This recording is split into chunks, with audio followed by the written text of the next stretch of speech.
আসসালামু আলাইকুম প্রিয় বন্ধুগণ। আপনারা নিশ্চয়ই জানেন যে সম্প্রতি কাতারের রাজধানী দোহায় ইসরায়েল এক ভয়াবহ আক্রমণ করেছে। সেটি 2025 সালের 10ই সেপ্টেম্বর এবং কাতারের রাজধানী দোহায় হামাসের একটি সভা লক্ষ্য করে ইসরায়েলিদের এই আক্রমণ। ফলে এটি হলো ইসরায়েলিদের আক্রমণের সপ্তমতম দেশ। তবে যেটি করেছে সেটি সার্বভৌমত্বের চরম লঙ্ঘন। এই হামলা ছিল ইসরায়েলিদের 2025 সালের সর্বশেষ আক্রমণ। গত 2023 সালের 7ই অক্টোবর থেকে ইসরায়েল দখলকৃত ফিলিস্তিন, লেবানন, সিরিয়া এবং ইয়েমেনে বলতে গেলে জোরপূর্বক বেআইনি আক্রমণ চালিয়ে আসছে। গত 12 দিনের ইরান আক্রমণ, 9ই সেপ্টেম্বর তিউনিসিয়ার বন্দরে মানবিক জাহাজগুলির উপর আক্রমণ, সর্বশেষ কাতারের রাজধানী দোহায় একটি আবাসিক ভবনে আক্রমণ।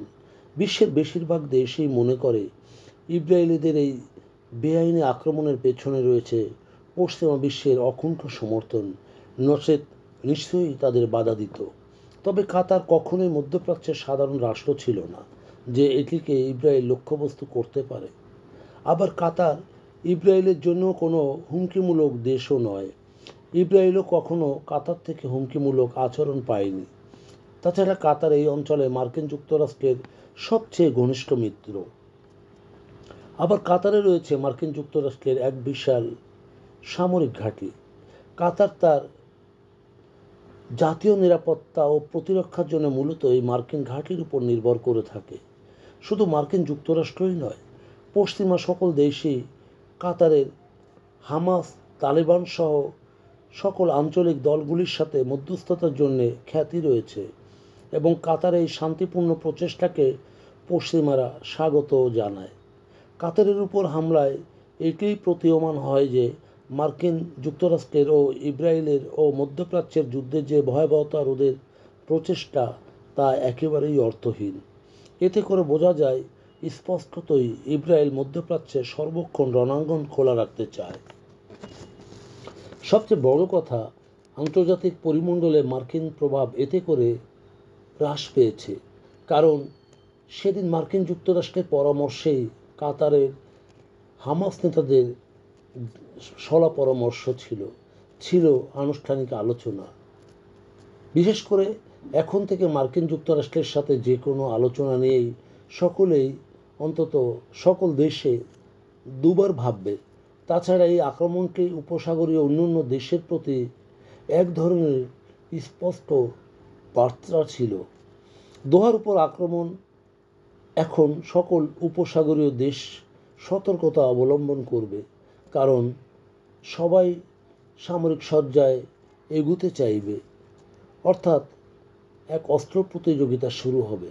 মূলত ইসরায়েলের আচরণে প্রকাশ পায় মধ্যপ্রাচ্যের সার্বক্ষণিক অস্থিতিশীলতা বজায় থাকুক, আর এই অস্থিতিশীলতার চিকিৎসা খুঁজতে ধর্নায় বসবে পশ্চিমাদের উপর নির্ভরশীল হবে গোটা উপসাগরীয় দেশ।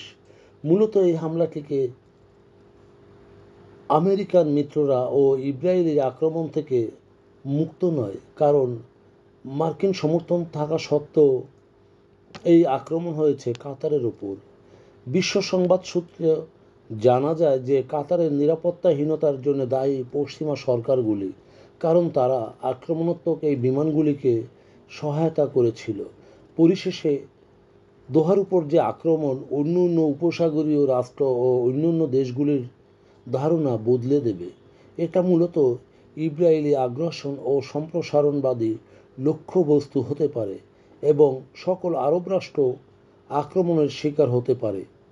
প্রিয় বন্ধুগণ, যদি আমাদের এই তথ্য গল্প আপনার ভালো লাগে তাহলে লাইক এবং শেয়ার দিন, এবং আজ আমাদের সঙ্গে থাকার জন্যে ধন্যবাদ। আমাদের ফলো দিন এবং সাবস্ক্রাইব করুন।